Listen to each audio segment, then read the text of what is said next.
안녕하세요. 연애 기간만 6년, 어떻게 보면 제 젊은 청춘을 전부 함께한 남자친구와 최근 본격적으로 결혼 이야기가 오가게 되었습니다. 6년 연애하는 동안 결혼 이야기가 없다가 이제서야 나온 이유는 남자친구가 끝내 공무원 시험에 합격했기 때문이에요. 남자친구가 연애 시작할 때부터 공무원 준비를 하던 건 아니었습니다. 연애 시작했을 때 남자친구는 중소기업 다니고 있는 회사원이었어요. 저는 학교를 졸업하고 막 취직 준비를 시작한 시기였고요. 생각처럼 일이 풀리지 않아 본의 아니게 취직 준비에만 2년에 가까운 시간을 보냈는데 그때 남자친구가 저한테 정말 잘해줬어요. 당시 제가 자격증 공부며 이래저래 시간이 많이 부족했다 보니 아르바이트로 벌어봐야 고작 생활비 정도였거든요. 그 덕에 남자친구한테 밥 한 번 사주기는커녕 일주일에 한 번 만나는 데이트 비용조차 보태기가 힘들었어요. 취직 준비 막바지에 이르러서는 솔직히 말해서 데이트 비용은 한 푼도 내지 않았습니다. 그게 너무 눈치가 보여서 취직할 때까지는 그냥 한 달에 한두 번 정도만 만나자고 했었죠. 남자친구는 자기가 좋아서 만나는 건데 부담 가질 것 없다. 근심 걱정과 스트레스를 떠안고 있는 것보다 이런 식으로 풀어주는 게 더 취직에 도움이 될 거다 하면서 저한테 잘해줬습니다. 주변 사람들이 그런 사람이 또 어디 있냐고, 요즘 세상에 멀쩡한 사람 만나는 것도 힘든데 좋은 사람 만난 걸 복받은 줄 알라는 식으로들 이야기했죠. 하지만 중소기업 다니면서 최저시급 조금 넘는 만큼 벌고 있던 걸 알고 있다 보니 고맙기도 했지만 한편으로는 미안한 마음이 더 컸습니다. 아무튼 그렇게 연애 시작한 지 2년 반 만에 저는 결국 취직에 성공을 했습니다. 이름만 들어도 다들 알만한 그런 대기업까지는 아니었지만 남자친구가 다니는 회사와 비교하면 대우가 훨씬 좋은 곳이었습니다. 제가 취직에 성공했을 때 연봉이 이미 직장생활 3년 차인 남자친구가 받던 연봉보다 1,500만 원이 더 높았거든요. 첫 월급 타면 부모님 선물도 선물이지만 그간 저를 위해 물심양면 노력해준 남자친구한테 먼저 좋은 선물이라도 하나 해줘야겠다고 생각했어요. 남자친구도 좋은 회사 취직된 거 축하한다며 같이 기뻐해줬는데 문제는 그 이후로 남자친구가 조금씩 변하기 시작한 데 있었습니다. 자격지심 비슷한 게 생겼거든요. 그동안 남자친구 도움을 받아왔던 것도 있고 취직 전까지 데이트하는 동안 데이트 비용 몇 번 낸 적도 없었으니까 한동안은 남자친구 데이트 비용 걱정 없이 제가 전부 낼 생각이었습니다. 그런데 오히려 남자친구가 데이트 비용을 평소보다 더 내기 시작했어요. 그나마도 취직 전에는 데이트 끝나고 나서 커피 한 잔 정도는 제가 사곤 했었는데 그때보다 몇십 배는 여유로운 지금에 와서는 제 돈으로 커피 한 잔도 못 사게 하더라고요. 이유가 뭔가 했더니 제가 좋은 회사 취직했으니 이렇게라도 하지 않으면 제가 떠날 것 같아서 그런다는 말도 안 되는 소리를 해왔습니다. 다른 것보다 어이가 없었어요. 생각지도 않은 속 터지는 소리를 하고 있었으니까요. 연애만 하고 말 거면 제 돈 한 푼 안 쓰고 자기 돈으로 다 해주겠다는데 더할 나위 없이 좋은 소리처럼 들리겠지만 남자친구한테 받은 게 많았으니 제가 좋은 회사 취직했다고 해서 당장 헤어질 계획부터 세운 적 없었거든요. 오히려 그간 받아온 거 이젠 내가 여유가 생긴 만큼 더 해줄 차례다 생각했죠. 그때 당시에는 결혼까지 생각한 적 없지만 혹시나 나중에 결혼을 할 수도 있는 거고 사람 일은 모르는 거잖아요. 그렇게 생각해보면 당장 좋은 선물 받고 내 돈 한 푼 안 쓰는 것보다 남자친구가 단돈 1,000원이라도 수중에 더 가지고 있는 게 맞다고 생각했기도 하고요.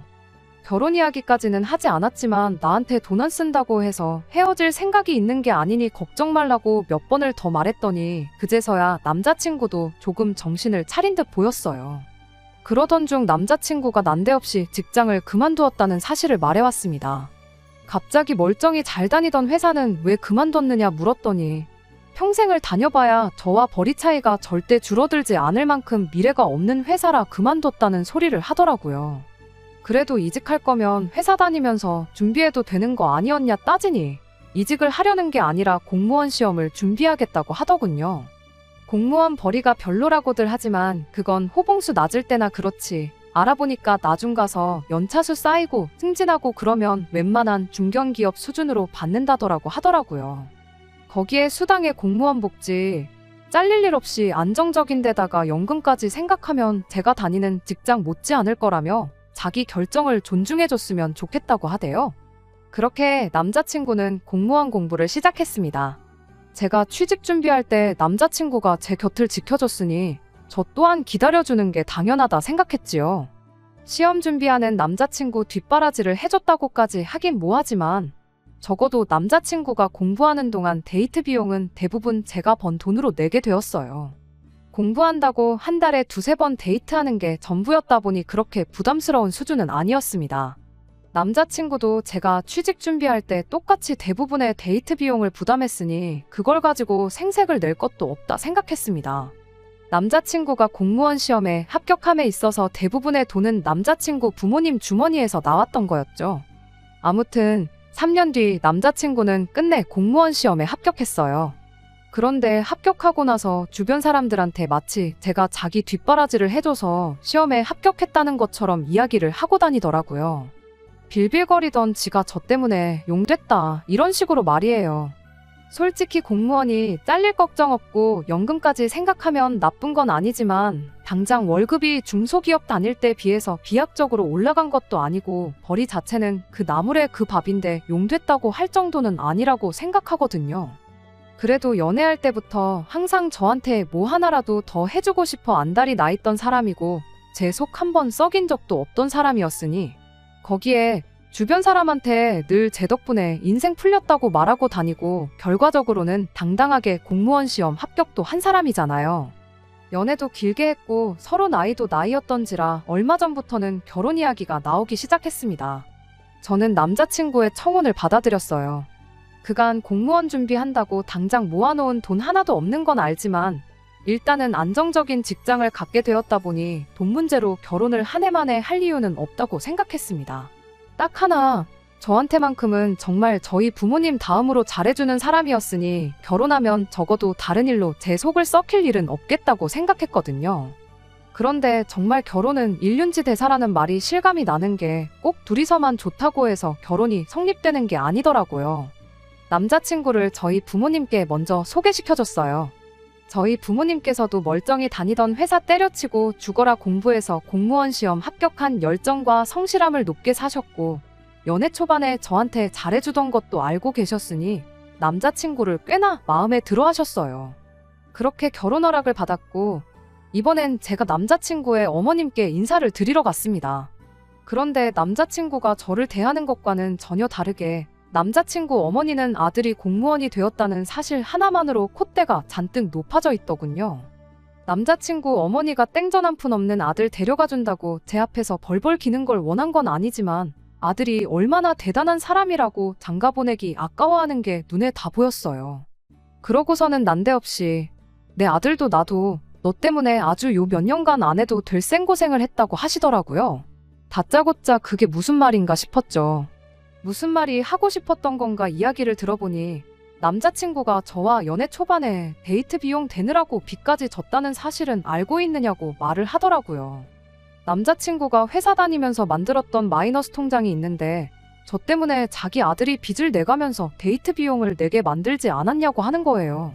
데이트 비용을 남자친구가 대부분 냈던 건 사실이지만 많아야 일주일에 한 번 보던 게 전부였는데 얼마 되도 않는 월급 받는 건 알고 있었지만 데이트할 때마다 50만 원씩 쓰고 그런 적은 한 번도 없었는데 뭔 소리를 하는 건가 싶었죠. 아무튼 남자친구가 회사를 그만두게 되면서 은행에서 퇴직 사실을 알고 마이너스 통장을 강제로 닫아버렸는데 그때 갚을 돈이 남아있었나 봅니다. 직장 그만두고 시험 공부 시작한 남자친구가 돈이 어디 있었겠어요. 그래서 결국 부모님 손을 벌리게 되었던 거고 남자친구가 공부하는 동안은 자기 돈이 아니라 100% 부모님 돈으로 공부를 했던 거더라고요. 어머님 말은 저 때문에 남자친구가 빚까지 생기고 당신들은 난데없이 자식 시험 공부 뒷바라지를 해줘야 했다면서 학원 보내고 공부시키는데 든 비용이 몇 천만 원은 된다고 그게 따지고 보면 전부 저 때문에 그 고생을 했다고 말하고 싶었던 거죠. 데이트 비용이라고 해봐야 정말 하루에 많이 써봐야 5만 원 정도였는데 빚까지 졌으면 그건 저 때문이 아니라 남자친구가 돈 관리 똑바로 못하고 자기 쓰고 싶은데 써서 그런 게 분명할진데 왜 그 이유를 저한테서 찾는지 정말 어이가 없었습니다. 솔직히 남자친구가 공무원 돼서 제가 좋은 게 뭐가 있나요? 아들이 최저시급 겨우 받는 중소기업 다니다가 7급 공무원으로 신분 상승했으면 제가 아니라 자식 앞길 잘 풀린 부모님이 더 좋은 거 아니겠나요? 남자친구가 잘 풀린 게 저 때문이라고 생색 같은 거 내고 싶진 않았지만 따지고 보면 아들이 잘 풀린 데에는 제 덕도 조금이나마 있는 것이기도 한데, 그런데 자꾸 본전 이야기하면서 심지어 자식이 결혼할 사람이라고 처음 소개시킨 자리에서 여태까지 들인 돈이 있으니까 이제는 회수를 할 차례라고 말을 꺼내는 게 어이가 없었습니다. 그러면서 성의 표시를 얼마나 하는지 보겠다면서 남들 보는 눈 부끄럽지 않게 예단을 준비하라고 하는 거예요. 이제 막 저희 집에 결혼 허락받고 양가상견례는커녕 제가 처음 인사드리는 자리에서 저에 대한 다른 질문이 아니라 예단 얼마까지 해올 수 있느냐를 물어오는 게 맞나 싶은 생각이 들었어요. 그렇게 연애하는 동안 저 없으면 못 산다, 너에게 어울리는 사람이 되겠다 부르짖던 남자친구는 누가 봐도 어이없는 상황에서 꼼짝도 못하고 어머님이 하는 말만 듣고 눈만 멀뚱멀뚱하면서 가만히 있더라고요. 연애 초반에 남자친구가 무리했던 거 알고 그간 그렇게 해준 게 고마워서 그동안 만나면서 데이트 비용 다 제가 냈어요. 결혼 이야기 나왔을 때 당장 남자친구 모아놓은 돈 한 푼도 없는 상황인 것도 알고 있었고 그걸 가지고 문제 삼을 생각 추호도 없었습니다. 말씀드렸던 대로 사람 하나만 보자 이 생각이었어요.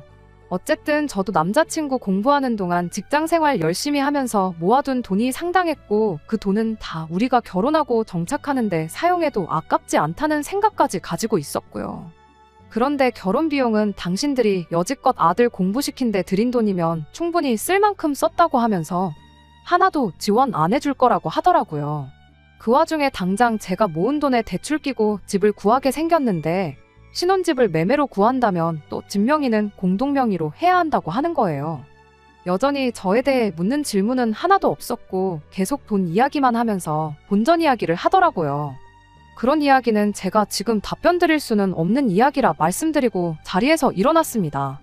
남자친구가 집까지 바래다 준다고 했는데 기분이 많이 상해서 혼자 집으로 돌아왔어요.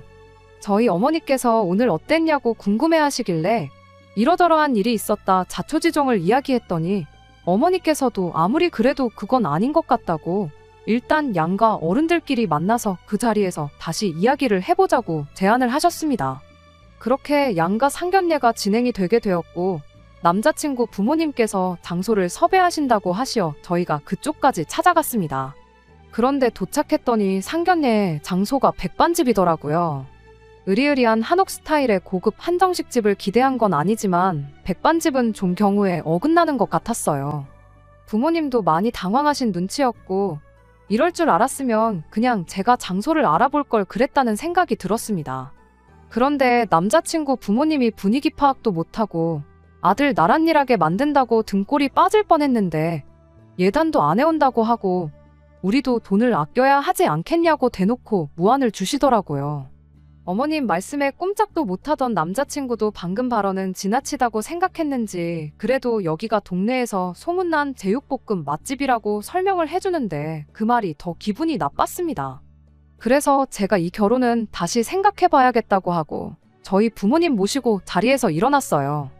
그런데 남자친구 어머니가 한다는 말이 공무원 사위 보기 싫으시냐고 하면서 아들이 합격하고 나니까 아주 동네방네서 선자리가 들어온다고 아들이 저랑 꼭 결혼하고 싶다고 해서 져주는 척 나와준 건데 아주 며느리 될 사람도 그렇고 사돈들도 그렇고 경우가 없는 거 아니냐 하는 거예요.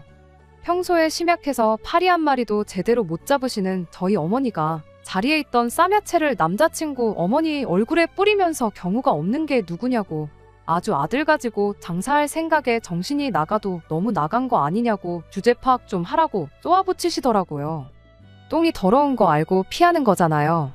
괜히 거기서 더 크게 싸워봤자 똑같은 사람 되는 것 같아서 어머니 뜯어말려서 백반집 밖으로 뛰쳐나왔습니다. 남자친구가 헐레벌떡 쫓아와서 죄송하다고 사과하고 무릎 연골이 닳도록 싹싹 빌기 시작하는데 아버지께서 남자친구한테 그래도 여태까지 내 딸한테 잘해준 거 봐서 이만큼만 하고 넘어가는 거라고 다음엔 국물도 없을 줄 알라고 하고 뒤도 안 돌아보고 집으로 돌아왔습니다. 그리고 그날 저녁에 아주 전화기가 멈추지가 않더라고요. 전화 받아보니 남자친구가 어머니한테는 잘 이야기할 테니 제발 자비를 베풀어 달라고 하더라고요. 그러면서 하는 말이 연애는 결혼이랑 다르지 않은 거 알지 않냐고 묻는 겁니다. 그러면서 이제 내가 공무원까지 됐는데 나랑 결혼 안 할 거야? 하고 묻더라고요. 그런데 그 말이 사과를 하는 게 아니라 너 내가 공무원인데 이제 와서 나 놓칠 거야? 하는 말로 들리더라고요. 여태까지 공부하는 동안 기다려주고 그것도 모자라 데이트 비용까지 다 내줘가면서 연애를 계속 이어왔으니 제가 무슨 자기 공무원 되기를 엄청 바라고 기대했던 사람으로 생각했나 봐요. 알고 보니 남자친구도 지 엄마랑 똑같은 사상을 가지고 있던 놈이었던 거죠. 내가 파혼 못할 줄 알고 그러는 거냐고. 애초에 첫 만남 때부터 어머님이 나한테 한 거 생각해보면 진작에 처음부터 오빠가 중간 역할도 똑바로 못하는 사람이라는 게 답이 딱 나왔는데 결혼하면 오빠네 집에서 나를 어떻게 대할지 내 인생 꼬이는 게 눈에 뻔히 보인다고 한마디 해줬어요. 어차피 지금 파혼 안 하면 나중 가서 이혼할 게 뻔한데 이혼녀 되는 거보다 파혼하는 게 낫지 않겠냐고 하고 2번 다시 연락하지 말라고 했습니다. 처음에는 정말 지가 뭐라도 되는 줄 알고 큰 소리까지 치면서 네가 설마 연락 안 하고 백이겠냐는 식으로 나오더라고요. 그래서 제가 진짜 연락 한 통 하지 않고 가만히 있었더니 며칠 지나 다시 저희 집 앞에 찾아와서는 또 무릎까지 꿇어가며 저한테 싹싹 빌더라고요. 남자가 돼서 그렇게 쉽게 꿇을 무릎이었으면 진작에 좀 잘하지 그랬냐고 그냥 그 잘난 나란 일 하면서 공무원 되느라 들어간 비용까지 다 해올 수 있는 정신 나간 여자 찾아서 결혼하라고 했어요. 선자리도 많다는데 왜 나한테 집착하냐고 엄마 마음에 쏙 드는 입맛대로 해달라는 거 다 해가지고 올 그런 결혼 상대 골라서 그 사람하고 행복하게 잘 살라고 해줬어요. 그래도 너 아니면 안 되겠다고 하면서 자꾸 들러붙길래 아버지한테 전화하는 척을 했더니 그때 아버지가 이번만 그냥 넘어간다고 하신 말씀이 기억이 났는가 보더라고요. 전화기에 다 대고 아빠라고 한마디 하자마자 자리에서 벌떡 일어나서 꽁지가 빠지게 달아나더라고요. 그 뒤로는 더 이상 찾아오지도 않고 그렇게 안전이별했습니다.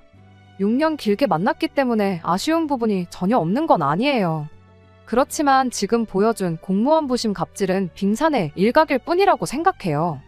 억지로 결혼해서 더러운 꼴 더 볼 바에 이렇게 빠르게 결단 내리고 헤어진 게 오히려 잘한 일이라고 생각합니다. 2번째 사연입니다. 어디서부터 이야기를 시작해야 할지 모르겠네요.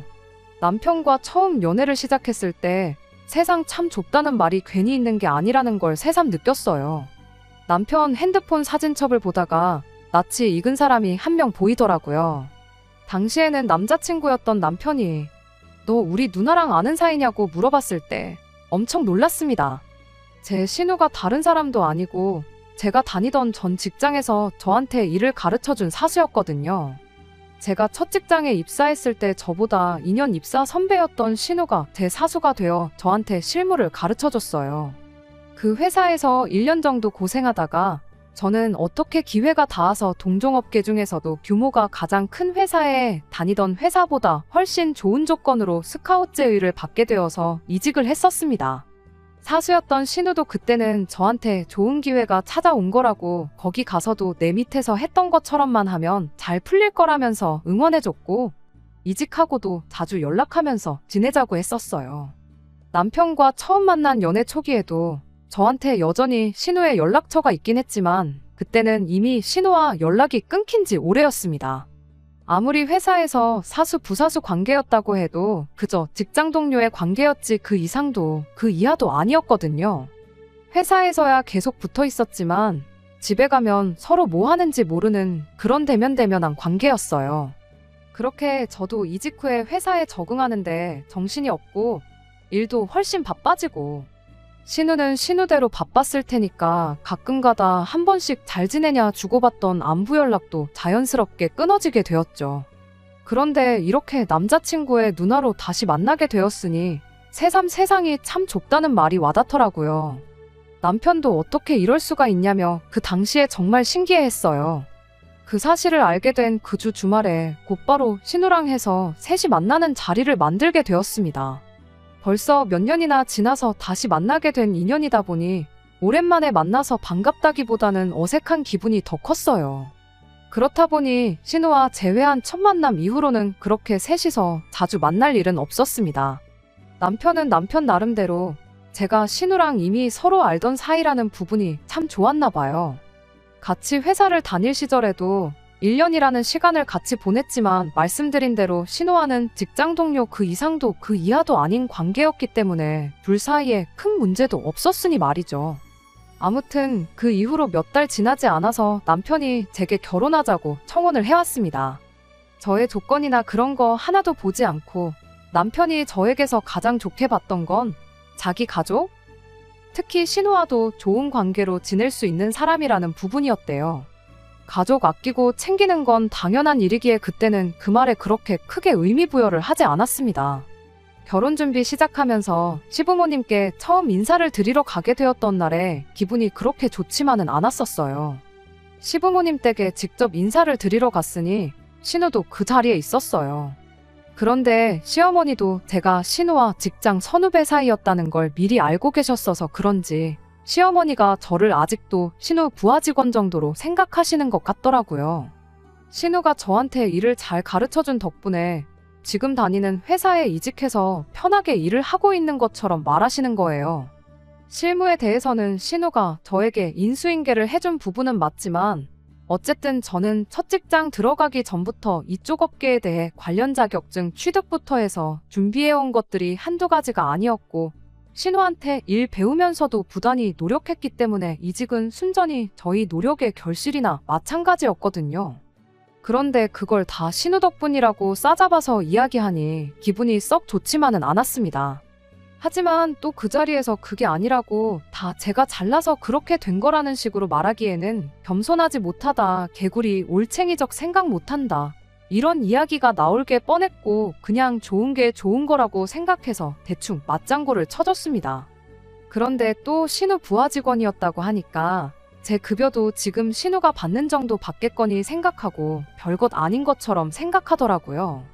여자가 벌면 얼마나 버냐면서 결혼하고 나면 우리 아들이 회사 나가서 일하는데 신경 쓸 일 없게 일 그만두고 살림이나 하라는 식으로 우리 아들 아침밥은 꼭 챙겨 먹이라는 둥 쓸데없는 소리를 하시더라고요. 다행히 남편이 얼굴이 새빨개져서는 시어머니한테 그게 아니라고 하면서 제 연봉이 얼마인지 공개를 해줬습니다. 제가 자기보다 돈 훨씬 더 잘 번다고요. 남편 말이 반은 맞고 반은 틀린 게 저는 아무래도 남편보다 직장생활 한 경력이 훨씬 더 기니까 당장은 제가 월급이 더 많은 건 사실이에요. 하지만 앞으로 남편도 승진하고 그러면 제 벌이 따라잡는 건 시간 문제일 테고 나중 가서는 비슷해지거나 더 높아질 수도 있는 부분이었으니까요. 아무튼 제 벌이가 더 좋다는 사실을 알고서는 시어머니도 조금 민망하셨는지 우리 딸하고 똑같은 일 한다길래 비슷하게 버는가 했더니 그게 아니로구나 하면서 웃어넘기시는데 오히려 그 말이 신우를 더 민망하게 만들었던 것 같습니다. 그 이후로는 시어머니도 집에서 살림이나 해라 그런 말 쏙 들어갔고요. 결혼을 준비함에 있어서는 그렇게 어려운 일은 없었습니다. 남편은 모아놓은 돈에 시댁지원금 해서 돈 얼마를 해오기로 했고 저도 친정에서 시댁에서 그만큼 해준다는데 우리도 똑같이 해야 하지 않겠느냐 하시면서 같은 금액을 지원해 주셨어요. 그래서 어쩌다 보니 반반 결혼을 하게 되었는데 제가 모아놓은 돈이 남편이 모아놓은 돈보다 많았다 보니 그 돈은 고스란히 남게 되었습니다. 피차 둘 다 직장인이기 때문에 누구 하나가 돈 관리하기보다는 생활비 똑같이 내고 나머지는 각자 알아서 관리하자는 이야기가 나와서 그 돈은 제가 관리하게 되었네요. 진짜 문제는 결혼 후부터 시작되었습니다. 결혼 전에 실언에다가 그냥 지나쳐가듯 나온 거라 생각했던 시어머니의 말이 사실은 진심이었던 거예요. 신혼 때부터 그러신 건 아닌데 언젠가부터 저한테 네가 아무리 돈을 잘 벌고 그래도 결국 애 태어나고 하면 우리 아들이 먹여 살린다. 아들 말 들어보니 음식 하나 제대로 할 줄 아는 것도 없는 것 같은데 지금부터 회사로 출근하지 말고 시부모님 집으로 출근해서 살림하는 것부터 배워라 하시더군요. 돈 그만큼 벌었으면 충분히 번 거 아니냐. 며느리 된 도리로 시부모한테 손주를 안겨줘야 당신들 노후에 손주 돌보며 커가는 모습 보는 재미도 있지 않겠느냐 하면서요. 저는 아이가 태어나게 되더라도 일 그만둘 생각 없고 살림만 하는 전업주부가 되고 싶은 마음도 없거든요. 살림이야 저 돈 잘 벌고 남편 돈 잘 버는데 필요할 때마다 사람 써서 하면 되는 거 아니겠냐 했어요. 손주 크는 재미로 사시겠다길래 아이 태어나면 봐주실 거냐 물으니 그 말에는 대답도 못 하시더라고요. 비슷한 대화 주거니 받거니 하다가 결국 시어머니랑 한바탕 했네요. 사사건건 말대꾸하면서 대들은 거 저도 잘한 거 하나 없는 거 알지만 그렇다고 제 인생과 미래를 이렇게 해라 저렇게 해라 시모 입맛에 맞출 수도 없었으니 아무리 제가 며느리라지만 어쩔 수 없는 상황이었습니다. 남편이 중간 역할을 어느 정도 해주긴 했지만 아무래도 시어머니와 저 두 사람 사이의 문제다 보니 어느 한쪽 편을 제대로 들지 못해 잘 해결되지는 못했어요. 그래서 시댁과는 거리를 두고 지내게 되었습니다. 돈 관리 따로 한다고 하더라도 명절 때나 어버이날 같이 당연히 챙겨야 하는 날에는 저도 아끼지 않고 용돈은 보내드렸습니다. 다만 시댁의 왕래는 하지 않았어요. 좋은 일 하고 싫은 소리 듣고 싶지도 않았고 남편도 중간에서 난감해 보이니 남편만 시댁으로 가고 저는 친정으로 가고 그런 식으로 하고 있었습니다. 솔직히 중간에서 고생하는 남편한테는 미안한 말이지만 왕래 없이 지내는 그때가 오히려 저한테는 속이 편했습니다. 그렇게 반년 정도가 지나 얼마 전에 시어머니한테서 연락이 왔습니다. 긴히 나눌 이야기가 있다고 하시면서 좀 보자고 하시는데 그동안 연락은커녕 제 안부조차 묻지 않으시던 분이 난데없이 긴히 나눌 이야기라니 안 좋은 촉이 들기는 했습니다. 그래서 남편한테 혹시 시어머니가 또 일 그만두고 아이 가져라 뭐 그런 식의 이야기를 꺼내시려고 부르시는 거라면 그 자리에는 나가지 않겠다고 이야기했는데 남편은 그런 거 아니라고 한번 가보자고 하더라고요. 그걸 보니 남편은 뭔가 알고 있는 눈치였어요. 그런데 아무리 물어봐도 어머니가 직접 말씀하신다는데 내가 미리 알려줄 수는 없지 않느냐 하면서 저한테 미리 알려주지 않더라고요. 그렇게 숨기는 걸 보니 시어머니가 혹시 저한테 마음을 다시 여시려고 하는 건가 하는 기대도 살짝 들었습니다. 그런 기대를 한 제가 바보였지요. 시댁에 도착하니 공기가 무거운 게 제가 기대한 것과는 전혀 반대의 상황이 찾아올 것 같다는 느낌이 딱 들었습니다. 가장 먼저 들은 소식은 신우가 이번에 결혼을 하게 되었다는 이야기였어요. 설마 제가 시댁과 연 끊고 지낸다고 신우 결혼식에도 가지 않을까 해서 결혼식은 참석하라고 말씀하실 줄 알았는데 그게 아니더군요. 신우가 다 늦어서 가는 결혼이다 보니 남자 쪽에서 요구하는 게 많다는 말을 꺼내면서 아무래도 우리가 신우 신혼집을 해줘야겠다고 하시는 거예요. 그 말을 왜 굳이 저를 불러서 하시는지 안 좋은 촉이 자꾸 들더라고요. 대뜸 저한테 뒤로 꽁쳐놓은 돈이 얼마 정도 있다는 걸 알고 있다 듣자 하니 결혼할 당시부터 가지고 있던 돈이라는데 그 돈을 말 한마디 없이 혼자 챙겼다지 하면서 신우 집 해줄 돈이 모자라니 그 돈을 좋은 말로 할 때 내놓으라고 하는 겁니다. 반년 만에 불러서 한다는 말이 겨우 그것밖에 없었는지 애초에 신우 결혼을 제 돈으로 시키겠다고 드는지부터가 어이가 없어서 제가 왜 그걸 내놓아야 하냐고 되물었습니다. 한다는 말이 결혼 전에 제가 가지고 있던 돈이 많이 남아있던 걸 미리 말해줬으면 남편한테 줬던 결혼지원금을 주지 않고 그 돈으로 신우 시집을 보냈으면 됐을 거 아니냐면서 저보고 욕심이 험하다고 어떻게 아무 말도 없이 그 큰 돈을 혼자 챙기려고 했냐고 하는 겁니다. 그 돈을 지원해 주셨으니까 제가 친정에서 똑같이 지원금을 받아온 거 아니겠냐고 그 덕에 돈이 남은 건데 제가 돈을 숨기기는 뭘 숨긴 거냐고 따져 물었어요. 그랬더니 신우 이야기를 꺼내면서 신우가 불쌍하지도 않냐고 하면서 그렇게 신우 거를 다 뺏어가면 좋냐고 갑자기 화를 내시는 겁니다. 방금 설명드렸지 않냐고 제가 신우 걸 뭘 가져가서 뺏어갔다는 말을 하시냐고 했더니 제가 몰랐던 사실을 하나 말해주더군요. 제가 첫 직장에서 이직을 할 때 신우도 제가 지금 몸담고 있는 회사로 이직을 준비하고 있었다고 합니다. 시모가 하는 말은 제가 그 회사에 들어가게 된 것이 신우가 갔어야 할 자리를 제가 가져간 거 아니냐고 돈 잘 버는 직장도 뺏어가고 결혼지원금도 뺏어갔다고 우기는 거였어요. 신우가 능력이 모자라서 이직을 못한 게 왜 제 탓이냐고 그리고 저는 이직을 한 게 아니라 회사에서 직접 헤드헌팅이 들어와서 옮겨간 거 모르시냐고 저도 조금 심한 말로 맞대응을 했어요. 그랬더니 시모는 신우가 저한테 일을 다 잘 가르쳐주고 그 회사에 들어갈 수 있게 밑바탕을 만들어줬다는 거예요. 마음씨 착한 신우가 저한테 양보를 해줬기 때문에 제가 그 회사에 들어간 거고, 그 착한 신우 아니었으면 지금 제가 가지고 있는 그 돈이 존재했겠냐는 말도 안 되는 어깃장을 부리더군요. 그때는 남편도 모르고 아예 남남이었던 신우인데 그 자리를 저한테 양보했다고 우기고 있으니 어이가 없더군요. 심지어 얼마 전까지는 돈이 다 뭐냐고 하면서 일 그만두고 살림 배워 애나 키우라고 하던 사람이 큰 돈 필요할 일 생기니까 억지를 부리면서 제 돈을 어떻게든 가져가려고 하니, 제가 설령 진짜 신우 덕분에 이직을 했다 하더라도 그 돈을 주고 싶은 마음이나 생기겠나요? 그 돈은 절대로 드릴 생각 없다고 딱 선을 그었습니다. 그러니 이제는 돈똥거리면서 그렇게 돈이 좋으면 돈이랑 결혼하지, 우리 딸 인생 망쳐놓고 두 남매 이간질을 하려고 하느냐고 하는 겁니다. 좋은 며느리감 들어온다고 해서 기대했더니 우리 아들 밥도 제대로 못 얻어먹고 다니는 거 보면 당신 속이 아니라고 하면서 울부짖으시더군요. 시모가 그러고 있으니 남편도 그 상황에서는 중간 역할이 아니라 시모 편을 들더군요.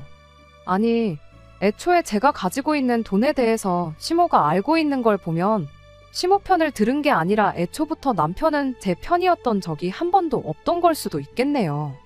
제가 돈 얼마 보내줬던 게 노력이라고 할 수는 없지만 결국 시가족은 시가족이고 남보다 조금 더 가까운 남이라는 사실은 변함이 없더라고요.